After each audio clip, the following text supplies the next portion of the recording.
بسم اللہ الرحمن الرحیم۔ سامعین کرام، آپ سن رہے ہیں انسپیکٹر نواز خان سیریز کے سلسلے کی ایک اردو کہانی صاحب ملازمہ اور گھڑی، جس کے مصنف ہیں طاہر جاوید مغل، اور یہ اس سلسلے کی پہلی قسط ہے۔ مجھے امید ہے آپ کو میری یہ کاوش پسند آئے گی۔ آپ نے اگر ابھی تک میرا چینل کہانی گھر سبسکرائب نہیں کیا تو ابھی میرے چینل کو سبسکرائب کر کے بیل نوٹیفیکیشن آن کر لیجئے تاکہ آنے والی ہر نئی کہانی کی اطلاع بروقت آپ تک پہنچ سکے۔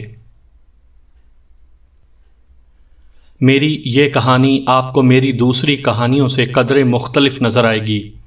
در حقیقت ایک پولیس والے کو اتنے مختلف لوگوں سے واسطہ پڑتا ہے کہ ہر گھڑی کوئی نت نئی کہانی جنم لیتی ہے۔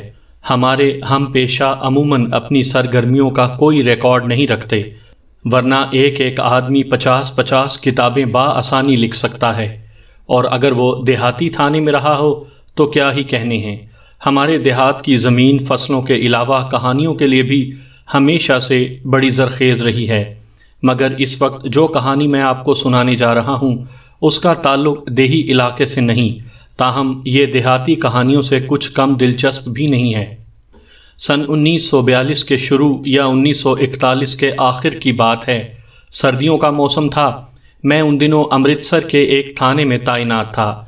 کاروباری لوگوں کا علاقہ تھا۔ اس کے علاوہ کچھ بازار بھی میری حدود میں آتے تھے۔ ایسے ہی ایک بازار میں گھڑیوں کی چھوٹی سی مارکیٹ تھی۔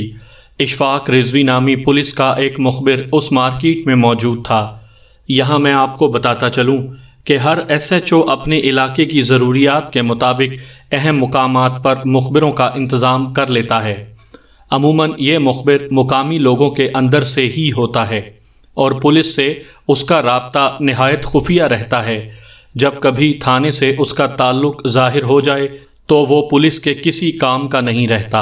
اشفاق رضوی نامی جس شخص کا میں ذکر کر رہا ہوں وہ بھی ایک ایسا مخبر تھا، اور اس کی گھڑیوں کی مارکیٹ میں اپنی دکان تھی، اور بظاہر وہ بڑا سیدھا سادھا اور بے ضرر سا شخص لگتا تھا، مگر تھا بڑا ہوشیار، اور پہلا ایس ایچ او بھی اپنی رپورٹ میں اس کے لیے تعریفی کلمات لکھ کر گیا تھا۔ ایک روز میں تھانے میں بیٹھا ماتحت عملے سے گپ شپ لگا رہا تھا کہ اشفاق رضوی آن پہنچا۔ ادھر ادھر کی باتوں کے بعد اس نے بتایا کہ گھڑی مارکیٹ میں گوبندر نامی دکاندار نے ایک مشکوک گھڑی خریدی ہے۔ میں آپ کو بتاتا چلوں کہ اس مارکیٹ میں گھڑیوں کی فروخت کے علاوہ خرید کا کام بھی ہوتا تھا، اور بعض دکانداروں نے بورڈ بھی آویزاں کر رکھے تھے کہ یہاں سیکنڈ ہینڈ گھڑیوں کی خرید و فروخت ہوتی ہے۔ جن بازاروں میں پرانی اشیاء بیچی جاتی ہیں وہاں سے عموماً پولیس کو کوئی نہ کوئی شکار مل جاتا ہے۔ شکار سے آپ کوئی اور مطلب نہ لیں، کہنے کا مقصد ہے کہ ایسی جگہیں بعض اوقات مجرموں کے لیے شکنجے کا کام دیتی ہیں، اور وہ مسروقہ یا مشکوک چیز فروخت کرتے کرتے جرم کی جڑوں سے مٹی ہٹا دیتے ہیں۔ ہاں، تو میں بات کر رہا تھا اشفاق رضوی کی۔ اس نے بتایا کہ جو گھڑی خریدی گئی ہے اسے ایک مفلوق الحال عورت بیچنے کے لیے لائی تھی۔ دکاندار نے اس سے یہ گھڑی کافی سستی یعنی صرف 20 روپے میں خریدی ہے، لیکن حقیقت میں یہ گھڑی خاصی قیمتی ہے۔ میں نے پوچھا کتنی قیمتی ہے؟ اشفاق نے الٹا مجھ سے سوال کیا، آپ بتائیں اندازاً کس قیمت کی ہوگی؟ میں نے کہا میاں میں یہاں بیٹھ کر اندازہ کیسے لگا سکتا ہوں؟ اشفاق نے دبے دبے جوش سے کہا، جناب جہاں تک اس گناہ گار کی آنکھیں کام کرتی ہیں کچھ نہیں تو اس کی قیمت 5000 تو ہوگی۔ اشفاق کی بات سن کر میرے ساتھ ساتھ دوسرے بھی اچھل پڑے۔ بلال شاہ قریب ہی بیٹھا تھا، بھاڑ سا منہ کھولے اشفاق کی طرف دیکھتا جا رہا تھا، جیسے بیچارے کی ذہنی حالت پر افسوس کا اظہار کر رہا ہو۔ اگر اشفاق بے پناہ سنجیدہ نہ ہوتا تو شاید میں بھی اس کی اس بات کو مذاق سمجھتا، مگر ایسا نہیں تھا۔ وہ پوری سنجیدگی سے ہمیں گھڑی کی قیمت 5000 روپے بتا رہا تھا۔ آپ ہماری حیرت کا بخوبی اندازہ لگا سکتے ہیں۔ ان دنوں 5000 ایک غیر معمولی رقم تھی، اور قیمتی سے قیمتی دستی گھڑی بھی 2-2.5 ہزار روپے سے اوپر نہیں جاتی تھی۔ ہاں، اگر کسی انگریز صاحب کے ہاتھ میں اس سے مہنگی گھڑی بندی ہو تو کچھ کہا نہیں جا سکتا تھا۔ اشفاق نے ہماری حیرت سے لطف اندوز ہوتے ہوئے کہا، جناب میں اپنی آنکھوں سے نہ دیکھ لیتا تو مجھے بھی یقین نہ آتا، اور یہ جو میں نے آپ کو 5,000 قیمت بتائی ہے تو یہ بھی کم ہے۔ میرا خیال ہے اس کی صحیح قیمت 5,500 اور 6,000 کے درمیان ہے۔ میں نے حیرت پر قابو پاتے ہوئے کہا، یہ بتا کہ تو نے گھڑی دیکھی کیسے؟ وہ اپنی گھنی مونچھوں کو سہلا کر بولا، خان صاحب، جیسا کہ آپ جانتے ہیں میری دکان گوبندر کے بالکل سامنے ہے۔ میں کاؤنٹر کے پیچھے بیٹھ کر آسانی سے اس کی دکان میں جھانک سکتا ہوں۔ جیسا کہ ہم دکانداروں کی عادت ہوتی ہے، اکثر دوسروں کے گاہکوں پر نظر رکھتے ہیں، اور اگر خود بیکار بیٹھے ہوں تو پھر تو ساری توجہ ہی دوسروں کی طرف ہوتی ہے۔ آج دوپہر میں فارغ بیٹھا تھا، اس لیے میلے کپڑوں والی وہ جوان سی عورت گوبندر کی دکان میں داخل ہوئی تو میں نے فوراً اندازہ لگا لیا کہ وہ کچھ بیچنے آئی ہے۔ بعد کی ساری خرید و فروخت میرے سامنے ہوئی۔ گھڑی کو دیکھنے پرکھنے کے بعد گوبندر پہلے تو اسے 15 روپے پکڑاتا رہا، پھر عورت کے اصرار پر اس نے غلے سے 5 روپے مزید نکال کر شامل کیے اور اسے تھما دیے۔ عورت چلی گئی تو گوبندر اور اس کے دونوں سیلز مین سر جوڑ کر بیٹھ گئے۔ ان کا انداز دیکھ کر ہی مجھے شک ہو گیا کہ وہ کوئی تیر مارنے میں کامیاب رہے ہیں۔ 5 روپے کا ٹوٹا لینے کے بہانے میں گوبندر کی دکان میں گیا تو وہ گھڑی کو بغور آتشی شیشے میں سے دیکھ رہا تھا۔ وہ تینوں اس معائنے میں اس قدر مگن تھے کہ انہیں میری آمد کا پتہ ہی نہیں چلا، اور جب تک پتہ چلا میں گھڑی کو اچھی طرح پرکھ چکا تھا۔ گوبندر مجھے دیکھ کر پہلے تو گڑبڑایا، پھر گھڑی مجھے دکھاتے ہوئے بولا، دیکھو رضوی، کیسی گھڑی ہے، ایک انگریز ڈپٹی کی ٹھیک ہونے کو آئی ہے۔ میں نے بھی گھڑی کو احتیاط سے دیکھا، وہ سوئٹزرلینڈ کی بنی ہوئی تھی۔ ڈائل کور خالص سونے کا تھا اور ڈائل کے اندر 6 گول ہیرے لگے ہوئے تھے۔ ظاہری طور پر گھڑی کی حالت خراب تھی اور اس کا شیشہ بھی ٹوٹا ہوا تھا، مگر اس کی قیمت سے نہ گوبند کو انکار تھا اور نہ مجھے۔ بہرحال میں نے گوبندر پر کچھ ظاہر ہونے نہیں دیا اور فرصت پاتے ہی سیدھا آپ کی طرف چلا آیا۔ صورتحال کافی دلچسپ تھی۔ ایک بدحال عورت نہایت قیمتی گھڑی صرف 20 روپے میں بیچ کر چلی جاتی ہے، اور بنیا دکاندار یہ جانتے ہوئے بھی کہ یہ مہنگی گھڑی ہے اور یقیناً اس عورت کی ملکیت نہیں ہے، اس سے خرید لیتا ہے۔ بغور جائزے سے 2 ہی باتیں سمجھ میں آتی تھیں، عورت نے گھڑی چرائی ہے یا اس سے کہیں گری پڑی ملی ہے اور وہ منہ اٹھا کر اسے بیچنے چل دی ہے۔ دوسرا امکان زیادہ قوی محسوس ہوتا تھا، کیونکہ چوری کرنے والے اتنے بے خبر نہیں ہوتے کہ مال مسروقہ کی قیمت کا صحیح اندازہ ہی نہ لگا سکیں۔ دوسری گھڑی ٹوٹی ہوئی بھی تھی۔ غالب امکان یہ تھا کہ وہ کسی حادثے کے سبب یا کسی اور وجہ سے پہننے والے کی کلائی سے نکل گئی ہے اور دیر تک گرد و غبار میں پڑی رہی ہے۔ معاملہ خاصا اہم تھا، اس لیے میں نے کسی ماتحت کو بھیجنے کے بجائے خود گوبندر نامی دکاندار کے پاس جانے کا ارادہ کیا۔ سفید پوشی کے کاموں میں بلال شاہ بہت کام آیا کرتا تھا۔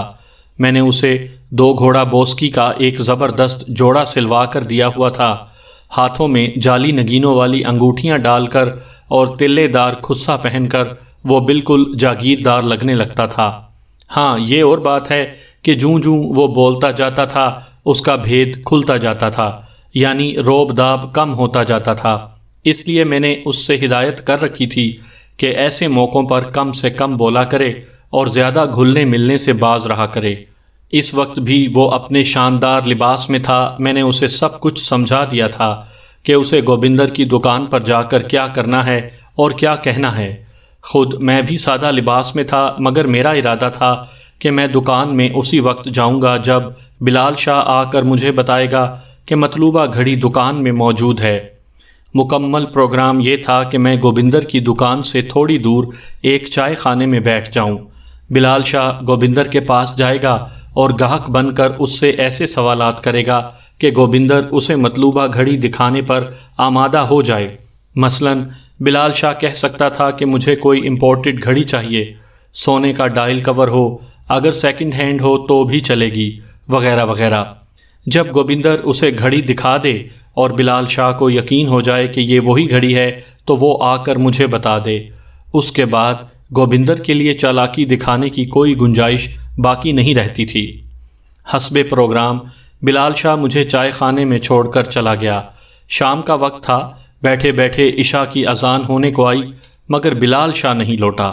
آخر میں اکتا کر اٹھا اور دل میں بلال شاہ کو صلواتیں سناتا گوبندر کی دکان پر جا پہنچا۔ یہ دیکھ کر خون کھول گیا کہ بلال شاہ دکان کے عقبی حصے میں شیشے کے چھوٹے سے کیبن میں بیٹھا ٹھاٹھ سے کیک، پیسٹریاں اور نمک پارے اڑا رہا ہے۔ ایک دبلا پتلا چالاک سا شخص جو یقیناً گوبندر تھا بڑے احترام سے اس کے پاس بیٹھا تھا۔ بلال شاہ مٹکے جیسا سر ہلا ہلا کر اس کی کسی بات کا جواب دے رہا تھا مگر منہ سے کچھ نہیں بول رہا تھا۔ منہ کو کھانے کے علاوہ اور فرصت بھی کہاں تھی۔ میں اندر داخل ہوا تو بلال شاہ بری طرح چونک پڑا۔ میری قہر آلود نظروں کے جواب میں اس نے منہ والی پیسٹری ثابت نگلی اور دانت نکال کر بولا، آئیے آئیے خان صاحب، یہ گوبندر بڑا بیبا بچہ ہے، اس کے پاس ایک گھڑی ہے جو ہم خرید سکتے ہیں۔ بلال شاہ کی بات سے ظاہر تھا کہ مطلوبہ گھڑی اس وقت دکان میں موجود ہے۔ میں نے مزید ڈرامہ مناسب نہیں سمجھا، ویسے بھی مجھے بلال شاہ پر سخت غصہ آ رہا تھا۔ میں نے شیشے کے کیبن میں داخل ہوتے ہی بلال شاہ کو دھکے سے پیچھے ہٹایا اور سیدھا گوبندر کے گریبان پر ہاتھ ڈالا۔ اس کی آنکھیں حیرت سے ابلی پڑ رہی تھیں اور چہرہ تاریک ہو رہا تھا۔ کیا بات ہے مہاراج؟ اس نے ہندوؤں کے خالص لہجے میں پوچھا۔ میں نے اس کی گدی پر ایک ہاتھ جمایا اور کہا، مہاراج کے بچے، نکال وہ گھڑی کہاں ہے؟ اتنے میں بلال شاہ نے آگے بڑھ کر اس کے کوٹ کی بالائی جیب سے گھڑی نکال لی۔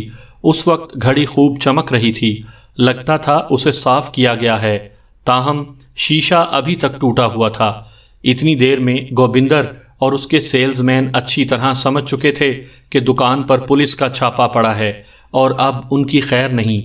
وہ زرد چہروں کے ساتھ سہمے ہوئے کھڑے تھے۔ میں نے اسی وقت گوبندر اور اس کے ہیڈ سیلز مین کو ساتھ لیا اور تھانے آ گیا۔ تھانے پہنچتے پہنچتے گوبندر کو اتنی عقل آ چکی تھی کہ اسے گھڑی کے بارے میں جھوٹ نہیں بولنا چاہیے۔ جھوٹ بول کر اس کی مشکل میں اضافہ ہی ہو سکتا تھا۔ ہاں، اگر وہ صاف صاف بتا دیتا کہ اس نے گھڑی کسی سے خریدی ہے تو کسی حد تک اس کی بچت ہو سکتی تھی۔ میری توقع کے مطابق تھانے پہنچ کر گوبندر نے سب کچھ صاف صاف بک دیا۔ بہرحال میں اسے اتنی آسانی سے چھوڑنے والا نہیں تھا۔ یقینی بات تھی کہ وہ اس سے پہلے بھی ایسے منافع والے سودے کرتا رہا ہے۔ میں نے 2 کانسٹیبلوں سے کہہ کر اس کی تھوڑی سی ٹھکائی کروائی اور پھر حوالات میں ڈال دیا۔ اب مسئلہ اس عورت تک پہنچنے کا تھا۔ ہوشیار دکاندار پرانی چیز خریدتے وقت عموماً فروخت کنندہ کا نام پتہ نوٹ کر لیتے ہیں، اور یہ ہوشیاری گوبندر نے بھی دکھائی تھی۔ اس کی ڈائری میں عورت کا مکمل پتہ لکھا ہوا تھا۔ اب خدا بہتر جانتا تھا کہ پتہ غلط ہے یا درست۔ اس وقت تک رات کے قریباً 9 بج چکے تھے۔ میں نے یہ کام صبح پر ڈالنے کے بجائے اسی وقت اس عورت کی طرف روانگی اختیار کی۔ سادہ کپڑے تبدیل کیے بغیر میں اور بلال شاہ موٹر سائیکل پر سوار ہو کر ایک قریبی بستی کی طرف چل دیے۔ ڈھونڈتے پوچھتے ٹھیک 1.5 گھنٹے بعد ہم زینب نامی اس عورت کے گھر پہنچے۔ لکڑی کے خستہ دروازے پر پردے کے نام پر کچھ چیتھڑے جھول رہے تھے۔ اندر سے کسی بوڑھے کی کھانسی اور بچے کی ریں ریں کی ایک ساتھ آوازیں سنائی دے رہی تھیں۔ بلال کی بھاری بھرکم دستکوں کے جواب میں بوڑھا باہر آیا اور آنکھوں پر ہاتھ کا سائبان بنا کر پریشان نظروں سے ہماری طرف دیکھنے لگا۔ میں نے کہا، بابا، زینب بی بی تیری بہو ہے؟ بوڑھے نے بے خیالی میں کہا، ہاں۔ پھر چونکنے کے لہجے میں بولا، کیا بات ہے پترو، کون ہو تم؟ پتر کے خطاب پر بلال شاہ نے اپنی ڈبل تون کو گرم چادر میں چھپانے کی کوشش کی، پھر حلیمی لہجے میں بولا، بابا جی، ہم تھانے سے آئے ہیں، ضروری کام ہے آپ سے۔ بوڑھے کے بولنے سے پہلے میں نے سخت لہجے میں کہا، بابا، تیری بہو پر چوری کا الزام ہے، اب جلدی بتا اس کے ساتھ کس نے تھانے جانا ہے اور کیسے جانا ہے۔ میرے سخت لہجے نے گھاگ بڈھے کو بوکھلا دیا۔ وہ جو اپنی بہو کے ذکر پر ہمیں بری طرح گھورنے لگا تھا قدرے نرم پڑ گیا۔ تھوڑی ہی دیر بعد وہ ہمیں اپنے گھر کے برآمدے میں ایک خستہ چارپائی پر بٹھا رہا تھا۔ بوڑھے کی آواز پر وہ عورت باہر آ گئی جو اندر بچے کو چپ کروانے کی کوشش کر رہی تھی۔ 2 اجنبی مردوں کو سسر کے ساتھ پا کر اس کی تیوریاں چڑھ گئیں۔ بلب کی مدھم روشنی میں اس کے خد و خال صاف نظر آ رہے تھے۔ اسے عورت کہنا زیادتی تھی۔ وہ ایک جوان لڑکی تھی مگر خستہ حالی کی وجہ سے زائد العمر نظر آتی تھی۔ رنگ گندمی تھا، آنکھیں کالی اور پرکشش تھیں۔ جب اسے معلوم ہوا کہ ہم پولیس والے ہیں اور اسے چوری کے الزام میں پکڑنے آئے ہیں تو وہ ایک عام عورت کی طرح خوف زدہ ہو گئی اور انجانے اندیشے آنسو بن کر اس کی آنکھوں میں تیرنے لگے۔ میرے پوچھنے پر اس نے بتایا کہ اس کا خاوند جو مزدوری کرتا تھا 1 سال پہلے سیڑھی سے گر کر ہلاک ہو گیا تھا۔ اس کے بعد سے وہ اپنے بچے کے ساتھ بوڑھے سسر کے ساتھ مقیم ہے اور لوگوں کے گھروں میں کام کر کے اپنا اور دونوں کا پیٹ پالتی ہے۔ میں نے کہا، جو گھڑی آج دوپہر تم نے بیچی ہے وہ کہاں سے لی تھی؟ اچانک زینب کی آنکھوں میں خوف کے سائے گہرے ہو گئے۔ کون سی گھڑی؟ وہ ہکلائی، پھر بولی، اچھا وہ گھڑی، وہ تو مجھے مالکن نے دی تھی۔ کس مالکن نے؟ جن کے گھر میں کام کرتی ہوں، بڑے اچھے لوگ ہیں، آپ مالکن سے پوچھ سکتے ہیں، انہوں نے خود اپنے ہاتھ سے مجھے دی تھی۔ وہ صاحب کے لیے نئی گھڑی لائی تھی اور یہ پرانی انہوں نے مجھے دے دی تھی، کہتی تھی رمضان آنے والا ہے، تم روزے رکھتے ہو، اس پر ٹائم دیکھ لیا کرنا۔ میں ہاں کہو رک کیوں گئی؟ میں نے کہا۔ وہ بولی، میں نے سوچا ٹائم کا کیا ہے، مسجد سے آواز آ جاتی ہے، اس کو بیچ دیتی ہوں، عید کے لیے 2 کپڑے کا انتظام ہو جائے گا۔ میں کچھ دیر گہری نظروں سے اس کا چہرہ تکنے کے بعد بولا، جانتی ہے 2 کپڑوں کے انتظام کے لیے جو گھڑی تو نے بیچی ہے وہ کتنے کی ہے؟ جی میں نے تو 20 روپے میں بیچی ہے۔ میں نے کہا، وہ گھڑی جو تو نے 20 کی بیچی ہے کم از کم 5000 روپے کی ہے، اور کوئی مالکن اتنی الو کی پٹھی نہیں ہو سکتی کہ 5000 کی گھڑی اٹھا کر نوکرانی کو دے دے۔ لڑکی اور اس کا سسر ہونکوں کی طرح منہ کھولے میری طرف دیکھ رہے تھے۔ میں نے کہا، دیکھ زینب بی بی، تو بچے والی ہے، میں نہیں چاہتا کہ تجھے پولیس والوں کے ٹھڈے کھانے پڑیں، بھلا اس میں ہے کہ سچ بتا دے یہ گھڑی کہاں سے لی ہے۔ لڑکی روحانسی آواز میں بولی، تھانے دار جی، مجھے میرے بچے کی قسم یہ گھڑی مجھے مالکن نے دی تھی۔ عورت نے بچے کی قسم کھائی تو مجھے قدرے نرم ہونا پڑا۔ عورت جب اپنے بچے کی قسم کھاتی ہے تو پھر اس قسم میں کچھ نہ کچھ وزن ضرور ہوتا ہے۔ میں نے کہا، اچھا تیری مالکن اس وقت کہاں ملے گی؟ جواب میں بوڑھا بولا، جناب سڑک پار نئی آبادی کی کوٹھیاں ہیں، وہاں صاحب کالونی میں کام کرنے جاتی ہے، سنت سنگھ نام کا کوئی سرکاری آفیسر ہے، اس کے ہاں۔ میں نے بوڑھے کو ڈانٹا کہ وہ صرف لڑکی کو بات کرنے دے۔ لڑکی نے بچے کو چپ کرانے کے لیے کولے پر اچھالتے ہوئے کہا، جناب وہ ٹیلی فون کے محکمے میں کام کرتے ہیں، 109 صاحب کالونی میں رہتے ہیں، اگر آپ کہیں تو میں ابھی آپ کے ساتھ وہاں چل سکتی ہوں۔ میں نے لڑکی کو ٹٹولنے والی نظروں سے دیکھا، اس کی آنکھوں میں سچائی کی جھلک تھی۔ میں نے کہا، ٹھیک ہے، میں یا میرا کوئی آدمی صبح 9 بجے تیرے پاس پہنچے گا، تجھے اس کے ساتھ صاحب کالونی جانا ہوگا، لیکن میری ایک بات یاد رکھ، اگر تو نے یا کسی اور نے صبح 9 بجے سے پہلے گھر سے نکلنے کی کوشش کی تو بہت برا ہوگا۔ بوڑھے نے گھگیائے ہوئے کہا، اللہ نہ کرے جی کہ ہم آپ کا حکم توڑیں، آپ جیسا کہتے ہیں ویسا ہی ہوگا۔ میں اور بلال شاہ تھانے واپس آ گئے۔ اگلے روز 9 بجے سے پہلے ہی علاقے کے ڈی ایس پی صاحب میرے تھانے پہنچ گئے۔ دراصل انہیں 5000 کی گھڑی یہاں کھینچ لائی تھی۔ واقعی یہ ایک دلچسپ اور حیران کن کیس تھا اور وہ اس میں ذاتی دلچسپی لینے پر مجبور ہو گئے تھے۔ میں نے انہیں گھڑی دکھائی اور اب تک ہونے والی پیش رفت سے آگاہ کیا۔ ڈی ایس پی صاحب حوالاتی گوبندر سے بھی ملے اور مختلف سوالات کیے۔ اس دوران انہوں نے مجھے اپنی جیپ کی چابی دی اور کہا کہ میں تفتیش کے لیے خود صاحب کالونی جاؤں۔ ایک سب انسپیکٹر اور کانسٹیبل کے ساتھ میں زینب کے گھر پہنچا اور اسے ساتھ لے کر صاحب کالونی کا رخ کیا۔ ہم سادہ لباس میں تھے۔ ہماری جیپ ایک چھوٹے سے خوشنما بنگلے کے سامنے پہنچ کر رک گئی۔ گیٹ پر ایس ڈی او سنت سنگھ کے نام کی پلیٹ لگی تھی۔ ملازمہ زینب ہمیں پہلے ہی بتا چکی تھی کہ مالک آج کل شہر سے باہر ہیں، گھر میں ان کی بیوی کملا اور ان کی ماں کے علاوہ اور کوئی نہیں۔ ہم نے کال بیل بجائی تو کملا خود دروازہ کھولنے پہنچی۔ وہ ایک جوان اور حسین عورت تھی۔ اس نے ساڑی پہن رکھی تھی اور بال بڑے سلیقے سے جوڑے کی صورت میں باندھ رکھے تھے۔ ہمیں دیکھ کر وہ پہلے جھجکی، پھر آنچل سے سر ڈھانپتے ہوئے شائستگی سے بولی، جی فرمائیے۔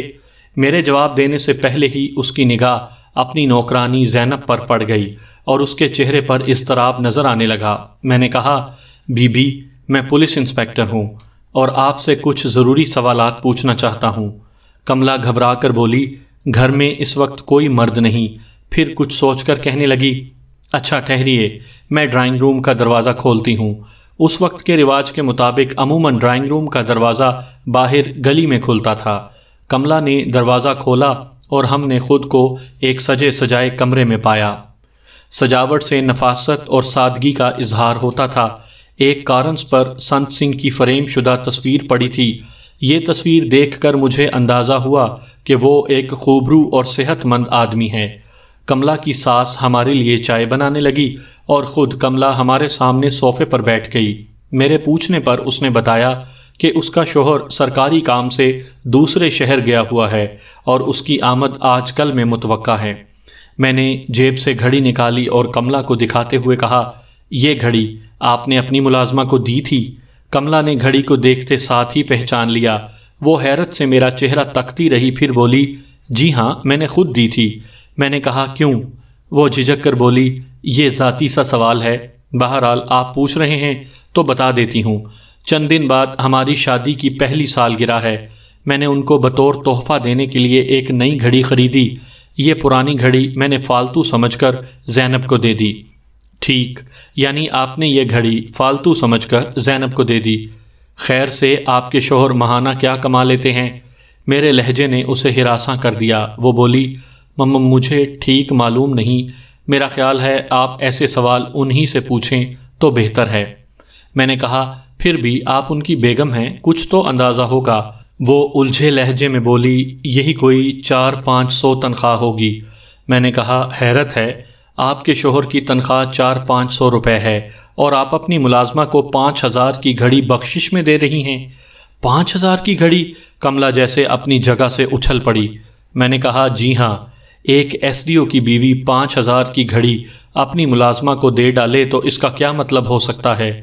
کملا گھبرا کر بولی، انسپکٹر صاحب، آپ کو غلط فہمی ہوئی ہوگی، یہ تو ایک معمولی گھڑی ہے۔ انہوں نے خود مجھ سے کہا تھا کہ عام سی گھڑی ہے۔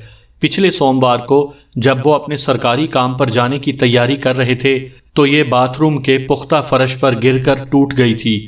وہ اسے یہیں چھوڑ گئے۔ میں نے سوچا کہ کہاں مرمت کراتے پھریں گے، اس لیے نئی گھڑی خرید لی۔ میں نے کہا، آپ کے کہنے کا مطلب ہے کہ آپ کے شوہر کو ابھی تک علم نہیں کہ آپ ان کی گھڑی بخشش میں دے چکی ہیں؟ کملا بولی، میں نے آپ کو بتایا نا کہ یہ واقعہ ان کے جانے کے بعد ہوا، وہ ابھی تک اپنے کام سے واپس ہی نہیں لوٹے۔ صورتحال اب کچھ واضح ہو رہی تھی۔ سنت سنگھ نے اپنی بیوی کو بھی گھڑی کی اصل قدر و قیمت سے بے خبر رکھا تھا اور یہی وجہ تھی کہ اس کی غیر موجودگی میں بیوی نے انتہائی قیمتی گھڑی خیرات کر ڈالی تھی۔ ابھی ہم کملا سے سوال و جواب میں مصروف تھے کہ کال بیل بجنے لگی۔ میری ہدایت پر سب انسپکٹر اٹھ کر باہر گیا اور تھوڑی دیر بعد ایک حیران و پریشان شخص کو لیے اندر داخل ہوا۔ پتلون کوٹ میں ملبوس یہ ایک خوبرو سکھ تھا۔ اس کے ہاتھ میں بریف کیس اور دوسرے میں ساڑی کا ایک ڈبہ تھا۔ چہرے پر گرد و غبار تھا اور تھکن کا احساس ہوتا تھا۔ یہ سنت سنگھ تھا جو اپنے دفتری ٹور کے بعد گھر واپس لوٹا تھا۔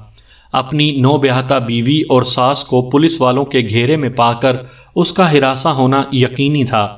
خوبصورت کملا اسے دیکھ کر سسکنے لگی۔ اس کی ماں نے گھبرائے ہوئے لہجے میں کہا، بیٹا سنت، تھانے دار صاحب کیا کہہ رہے ہیں؟ سنت سنگھ سوالیہ نظروں سے میری طرف دیکھنے لگا۔ میں نے جیب سے گھڑی نکالی اور اس کی آنکھوں کے سامنے لہرا کر کہا، سنت صاحب، یہ گھڑی آپ نے کہاں سے لی؟ گھڑی دیکھ کر سنت کے چہرے نے کئی رنگ بدلے۔ وہ خشک لبوں پر زبان پھیر کر بولا، انسپکٹر، میں سمجھا نہیں۔ کملا نے گلوگیر آواز میں کہا، ان لوگوں کا کہنا ہے کہ اس گھڑی کی قیمت 5000 روپے ہے اور یہ آپ نے ناجائز کمائی سے خریدی ہے۔ سنت سنگھ نے بوکھلا کر کہا، آپ کو غلط فہمی ہوئی ہے انسپکٹر، اس کی قیمت 5000 نہیں، زیادہ سے زیادہ 400-450 روپیہ ہوگی۔ لیکن یہ آپ کے پاس کیسے پہنچی؟ میں نے کہا، اگر اس کی قیمت 450 روپیہ ہے تو پھر یہ کسی طرح بھی میرے پاس پہنچ سکتی تھی، لیکن اگر یہ 5000 کی ہے تو پھر تمہاری حیرت بجا ہے۔ اب سنت سنگھ بوکھلا کر کبھی بیوی کی طرف دیکھ رہا تھا اور کبھی میری طرف۔ میں نے کہا، ایس ڈی او سنت سنگھ، تمہیں میرے ساتھ کچھ دیر کے لیے تھانے چلنا ہوگا۔ میرے اس فکرے نے جہاں سنت سنگھ کا رنگ اڑا دیا وہاں کملا کو بھی سسکنے پر مجبور کر دیا۔ سنت کی ماں فریادی لہجے میں بولی، تھانے دار صاحب، میرا سنت بالکل بے قصور ہے، گرو کی سوگند یہ کبھی حرام کا ایک پیسہ بھی گھر میں نہیں لایا۔ میں نے بڑھیا کی بات نظر انداز کرتے ہوئے سنت سنگھ سے کہا، بالفرض ہم مان لیں کہ یہ گھڑی اتنی قیمتی نہیں جتنی ہم کہہ رہے ہیں، تو کیا تم یہ بتانا پسند کرو گے کہ یہ گھڑی تم نے کہاں سے خریدی؟ اس نے امرتسر کے ہی ایک بازار کا نام لیا۔ میں نے پوچھا، رسید وغیرہ ہے؟ وہ نفی میں سر ہلانے لگا۔ میں نے کہا، دکان تو تمہیں یاد ہوگی، چلو ہمارے ساتھ، ابھی تصدیق ہو جائے گی۔ عجیب تذبذب اور خوف کے عالم میں اس نے ماں اور بیوی کو دیکھا اور ہمارے ساتھ جانے کو اٹھ کھڑا ہوا۔ بوکھلاہٹ میں ساڑی کا ڈبہ اس کے ہاتھ سے گر کر کھل گیا اور نہایت قیمتی ساڑی فرش پر گر کر اس کا منہ چڑھانے لگی۔ ساڑی کے ڈبے میں لپسٹک اور میک اپ کا کچھ دوسرا سامان بھی تھا۔ یہ سب کچھ جو سنت سنگھ نے بڑے چاؤ سے بیوی کو پیش کرنا تھا، فرش پر بکھر کر ان کی حسرت میں اضافہ کر رہا تھا۔ میں نے سنت کو ساتھ لیا۔ جانے سے پہلے اس نے بیوی کو کسی ضمانتی کے بارے میں بتایا اور کہا کہ ٹیلی فون پر اس سے فوراً رابطہ قائم کرے۔ بیوی فون کرنے کے لیے دوسرے کمرے کی طرف بڑھ گئی اور ہم سنت سنگھ کو لے کر جیپ میں آ بیٹھے۔ جیپ سنت سنگھ کے بتائے ہوئے بازار کی جانب روانہ ہوئی، مگر ابھی ہم نصف راستے میں تھے کہ سنت نے اپنے جھوٹ کا اعتراف کر لیا۔ اس نے کہا کہ گھڑی اس نے خریدی نہیں تھی بلکہ ایک دوست نے تحفے میں دی تھی۔ میں نے کہا کہ تم مانتے ہو کہ گھڑی کی قیمت وہی ہے جو ہم نے بتائی ہے؟ وہ سر جھکا کر بولا، جی ہاں۔ میں نے کہا، تمہیں اپنے اس دوست کا پتہ بتانا ہوگا جو اتنا صاحب استطاعت ہے کہ تمہیں 5-6 ہزار کی گھڑی گفٹ کر سکے۔ سنت سنگھ کے چہرے پر ایک مرتبہ پھر پریشانیوں نے ڈیرے ڈال دیے۔ کہنے لگا، میرا وہ دوست انگلینڈ جا چکا ہے۔ میں نے کہا، دوست انگلینڈ جا چکا ہے تو اس کے والی وارث تو یہی ہوں گے، ہمیں ان سے ملواؤ، ابھی 1 گھنٹے کے اندر اندر سب پتہ چل جائے گا۔ تھانے میں پہنچ کر سنت سنگھ نے ہمیں شوبھا سنگھ نامی ایک ادویات فروش کا پتہ بتا دیا۔ میں نے اپنے سب انسپیکٹر کو 2 ماتحتوں کے ساتھ بھیجا۔ کوئی 2 گھنٹے بعد وہ چوڑے ماتھے والے ایک فربا اندام شخص کو تھانے لے آئے۔ یہ شوبھا سنگھ کا باپ تھا۔ میں نے اس سے کہا، تمہارے لڑکے کے دوست سنت سنگھ سے ایک گھڑی برآمد ہوئی ہے اور وہ کہتا ہے کہ یہ گھڑی اسے تمہارے لڑکے نے دی تھی۔ شوبھا سنگھ کے باپ نے ہنستے ہوئے کہا، تھانے دار صاحب کیوں مذاق کرتے ہیں؟ اس نکھٹو کی اتنی پسلی کہاں تھی کہ 5-5 ہزار کی گھڑیاں دوستوں کو دے سکتا؟ وہ تو دکان کا کرایہ بھی مجھ سے لے کر دیا کرتا تھا۔ اگر اتنا ہی خوشحال ہوتا تو بحری جہاز کا چوڑا بن کر کالے پانی نہ جاتا۔ میں نے کہا، کیا مطلب؟ وہ انگلینڈ میں نہیں ہے؟ وہ بولا، کہاں جی، کہاں کا انگلینڈ؟ وہ تو ایک بحری جہاز پر صفائی کا کام کرتا ہے۔ ابھی پرسوں خط آیا تھا، بڑی تنگی کے دن گزار رہا ہے۔ میں نے کہا، سنت سنگھ سے تمہارے بیٹے کا کیا رشتہ تھا؟ وہ بڑے بوڑھوں کے انداز میں بگڑ کر بولا، رشتہ وہی تھا جو ایک نکھٹو کا دوسرے نکھٹو سے ہوتا ہے۔ وہ دکان پر بیٹھا مکھیاں مارتا رہتا تھا، یہ دفتر سے چھٹی کر کے اس کے پاس آ بیٹھتا تھا۔ پھر جب اس پر فراڈ کا کیس بنا تو میں نے شوبھا سنگھ کو سختی سے منع کر دیا کہ اس کے ساتھ اٹھنا بیٹھنا بند کر دے۔ کس پر فراڈ کا کیس بنا تھا؟ میں نے حیرانی سے پوچھا۔ اسی سنت سنگھ پر جی۔ جہاں دیدہ سکھ نے آنکھیں گھما کر کہا، آپ کو معلوم نہیں؟ حیرت ہے، اس نے ٹیلی فون کے محکمے سے تانبے کی تار چرا لی تھی۔ کئی ہزار کا چکر تھا، کوئی 1.5 برس پہلے کی بات ہے یہ۔ میرا خیال ہے ابھی تک کیس چل رہا ہے۔ یہ میرے لیے نیا انکشاف تھا۔ میں نے مزید سوالات کے بعد شوبھا سنگھ کے باپ کو تو واپس بھیج دیا اور فوری طور پر سنت سنگھ کے محکمے سے رابطہ قائم کیا۔ میں بذات خود ٹیلی فون کے دفتر پہنچا اور سنت سنگھ کے ایک افسر سے ملاقات کی۔ اس شخص کی زبانی پتہ چلا کہ سنت کے خلاف سیشن کورٹ میں ایک مقدمہ زیر سماعت ہے۔ اس مقدمے میں سنت سنگھ کے علاوہ محکمے کے ایک سٹور کیپر کو بھی فریق بنایا گیا ہے۔ میں نے اس آفیسر سے کہا کہ میں کیس کی تفصیلات جاننا چاہتا ہوں۔ اس نے مجھے محکمے کے ایک قانونی ماہر کے پاس بھیج دیا۔ اس ماہر نے جو معلومات فراہم کیں ان سے پتہ چلا کہ 1.5 برس پہلے محکمے کے گودام سے ٹیلی فون کی سینکڑوں فٹ تار غائب ہو گئی تھی۔ اس تار کی حفاظت چونکہ سنت سنگھ کے ذمہ داری تھی، اس لیے اس پر شک کیا گیا کیس عدالت میں پہنچا اور سنت سنگھ نے یہ موقف اختیار کیا کہ اس کی نیک نامی سے جلنے والے کچھ لوگوں نے اسے دانستہ طور پر پھنسانے کی کوشش کی ہے۔ وہ ایک ایماندار ملازم ہے اور اس نے کسی موقع پر بددیانتی سے کام نہیں لیا۔ اب صورت یہ تھی کہ میرے پاس سنت سنگھ کے خلاف ایک ٹھوس ثبوت موجود تھا، اور اگر میں یہ ثبوت متعلقہ محکمے کو پیش کر دیتا تو سنت کے خلاف فراڈ کیس بے حد مضبوط ہو جاتا اور عین ممکن تھا وہ 5000 کی گھڑی اسے 5-6 برس کے لیے جیل بھیج دیتی